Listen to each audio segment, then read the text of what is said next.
Jika aku mencoba mengingat-ingat lagi kejadian waktu itu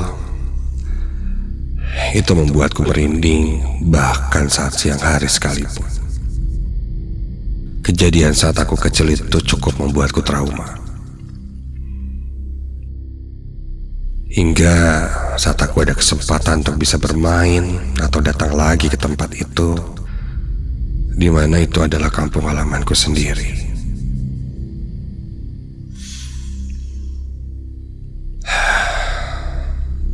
Itu membuatku enggan atau memilih untuk membuang kesempatan itu, agar kenangan burukku itu tidak sedikit pun teringat lagi olehku.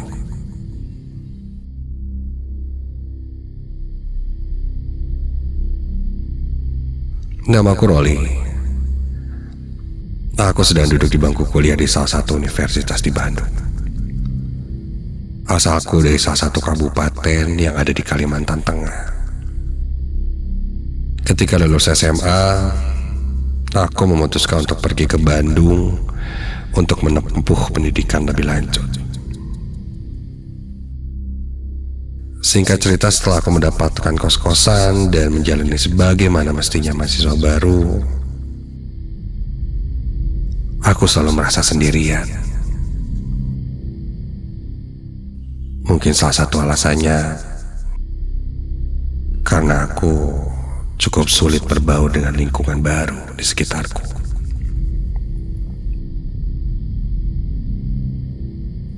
Di satu malam, aku teringat sebuah kejadian yang terjadi di kampungku di Kalimantan Tengah. Kejadian itu terjadi ketika aku kelas 6 SD. Mungkin seingatku sekitar umur 11 tahun. Aku tinggal di sebuah kabupaten bernama Pangkalan Bun. Tapi kebanyakan dari keluarga besarku, terutama yang sudah sepuh, masih tinggal di satu kampung yang jaraknya 2 jam dari kabupaten tempatku tinggal. Jadi jika ada kesempatan waktu kosong atau hari libur, aku sering diajak orang tuaku untuk main atau silaturahmi ke kampung untuk menemui keluarga. Lebih tepatnya tempat tinggal kakek dan nenekku. Biasanya terjadi saat libur panjang sewaktu kenaikan kelas.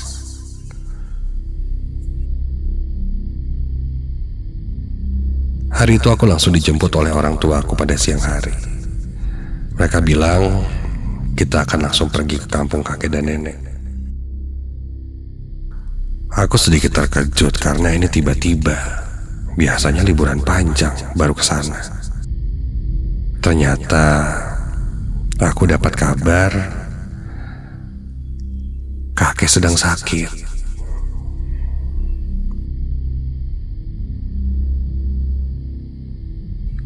Kakek sebenarnya sudah lama sering sakit-sakitan dan tak kunjung sembuh. Sepertinya yang sekarang cukup parah. Ya, maklumlah, mungkin sudah berumur. Seingatku sih sudah 70 tahun.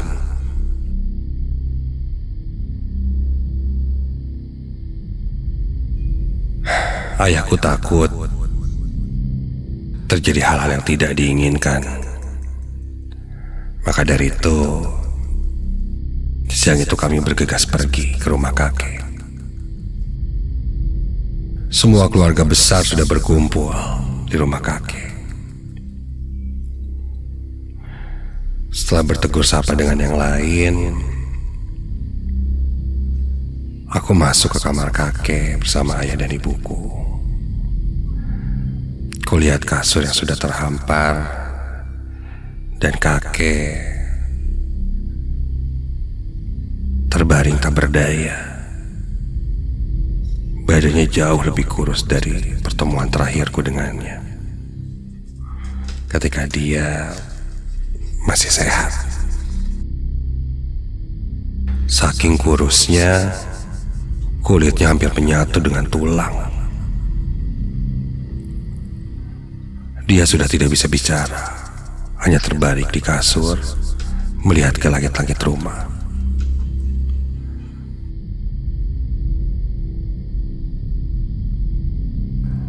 Keluarga nampaknya sudah tahu kondisinya.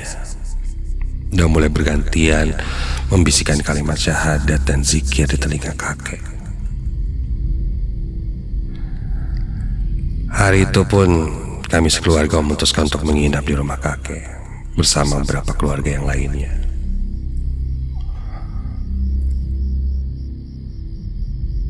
Ketika itu aku berada satu kamar bersama 3 saudaraku yang seumuran. Kurang lebih jam 10 malam, kami pun tertidur.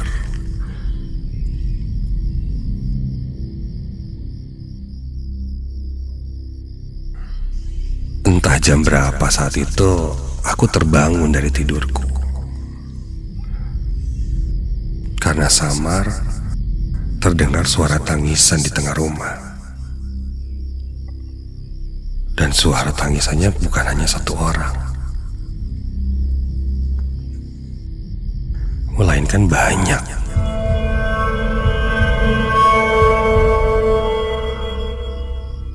Aku setengah sadar keluar dari kamar.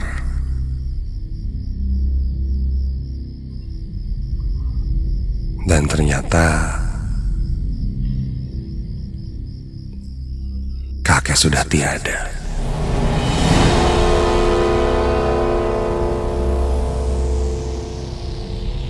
Keluarga dan saudara-saudaraku menangisi kepergian kakek.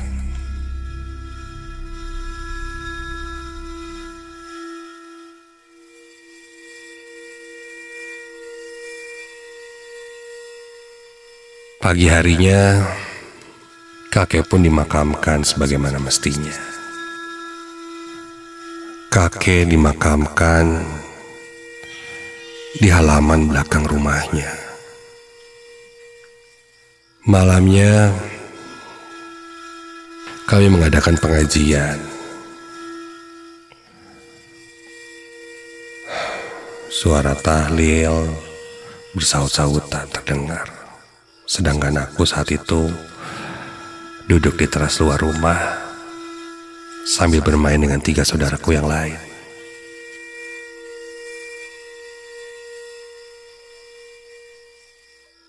Karena ketika itu aku masih kecil, bisa dibilang aku anak yang lumayan bandel dan jahil di antara saudara dan sepupuku yang lain. Aku suka merengek jika mainan yang kuinginkan dimainkan oleh saudaraku yang lain. Saking jahilnya, saudaraku bisa sampai menangis kujaili. Tepat di depan rumah kakek ada sebuah pohon mangga yang lumayan rindang. Ketika kami asik bermain,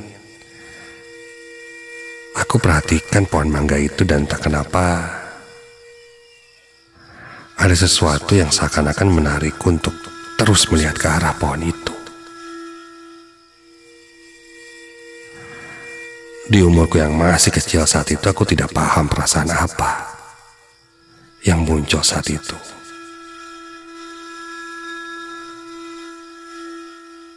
Untuk yang kesekian kalinya aku terus menatap pohon mangga itu. Dan samar, kulihat ada sesuatu di batang pohon itu.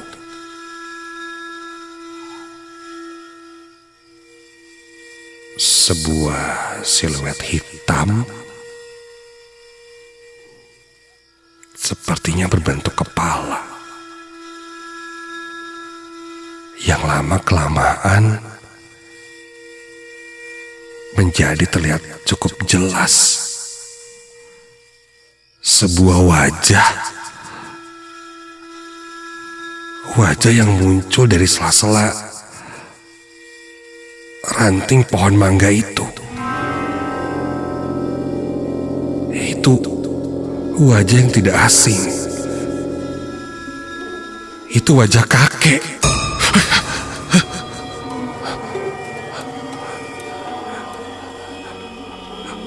Aku menatap wajah kakekku dan tak bisa kugerakkan badanku.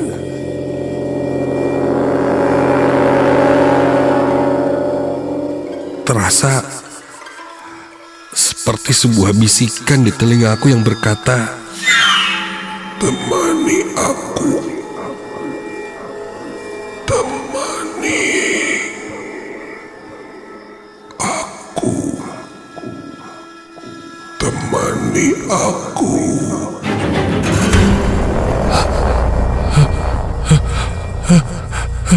Aku langsung berlari menjauh dari pohon itu dan aku tersandung sesuatu dan terjatuh. Ketika aku sadar, aku sudah berada di kamar. Sudah didampingi oleh ayah dan ibuku. Ibu bilang aku pingsan di halaman rumah kakek.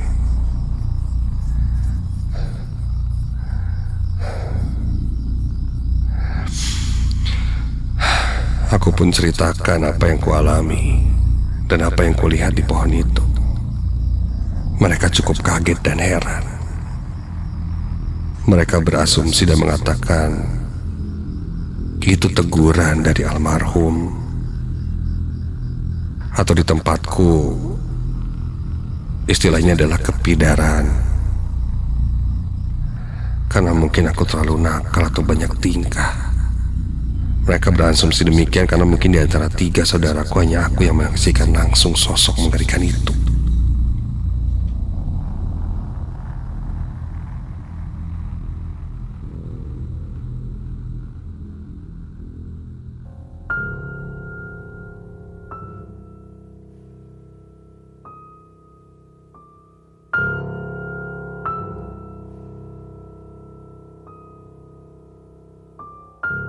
Hari-hari pun berlalu.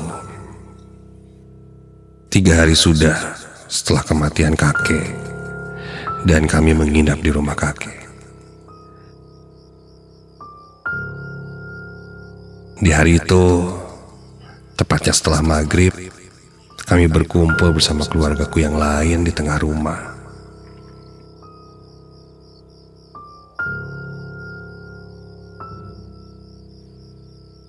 Sampai tiba-tiba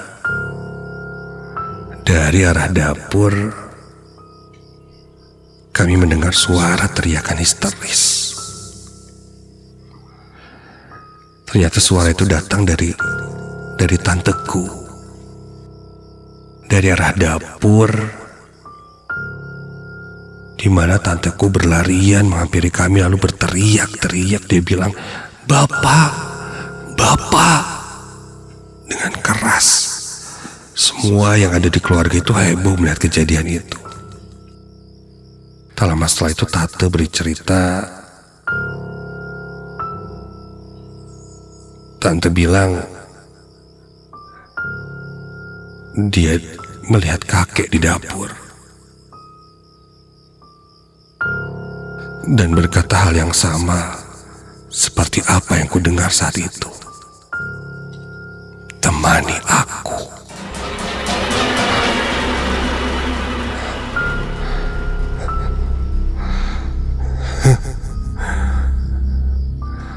Semua keluarga yang mendengar pun merasa bingung kenapa kejadian ini terjadi lagi. Apakah kakek belum tenang?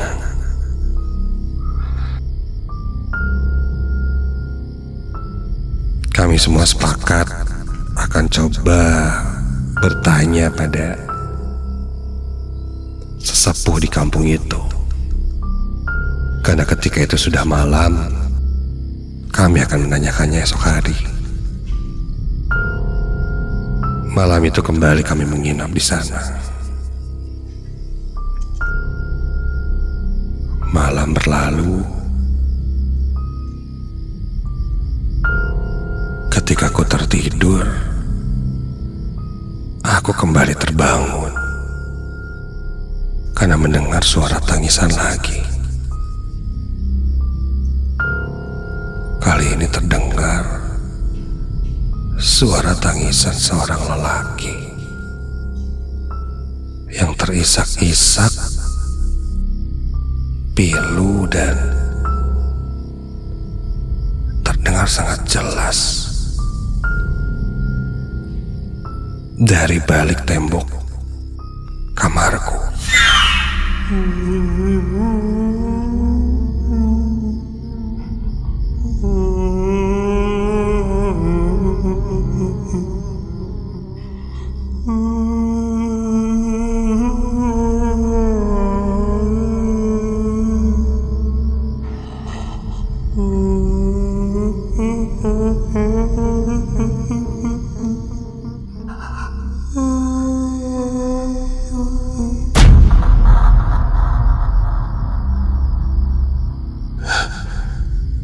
Bulu kuduku berdiri saat itu.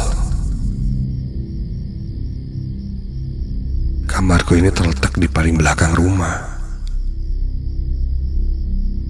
Tidak ada jendela yang menghadap ke halaman belakang. Aku coba beranikan diri untuk mengintip dari jendela itu untuk melihat ke arah belakang, karena aku yakin sumber suaranya dari sana. Ketika aku mengintip dari balik gorden, astaga, terlihat sosok kurus sedang jongkok sambil menangis. Dan itu kakek menangis melihat ke arah makamnya sendiri.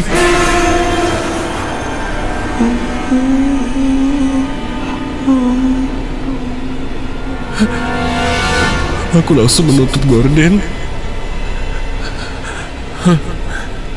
Kakiku sangat lemah saat itu. Dan ketika aku balikan badan,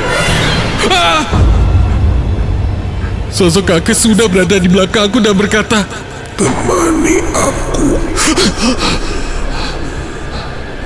Ketika saat itu, aku langsung tak sadarkan diri.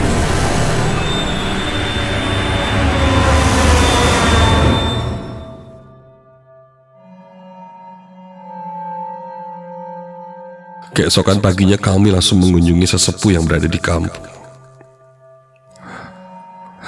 Kini aku pun bercerita apa yang kualami semalam.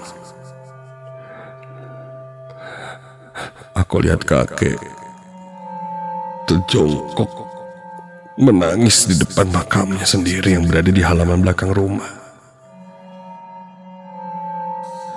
Sesepuh pun mulai menerawang. Akhirnya kami pun mendapat kesimpulan bahwa kakek tidak mau dimakamkan di sana. Dia ingin dipindahkan. Dia tidak mau dimakamkan di halaman belakang rumahnya sendiri. Bahkan sebelum datang mengunjungi sesepuh di sana, sesepuh itu sudah didatangi oleh seseorang di dalam mimpinya yang sosoknya mirip sekali dengan almarhum kakekku.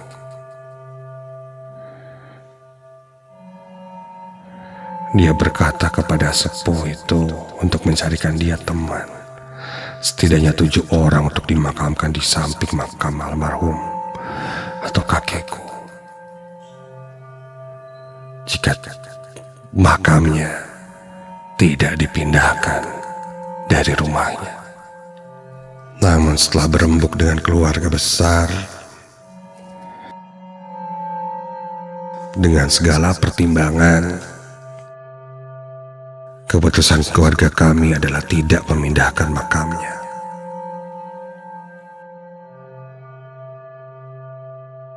Tapi kami melakukan pengajian setiap hari sampai hari ke-100 wafatnya beliau.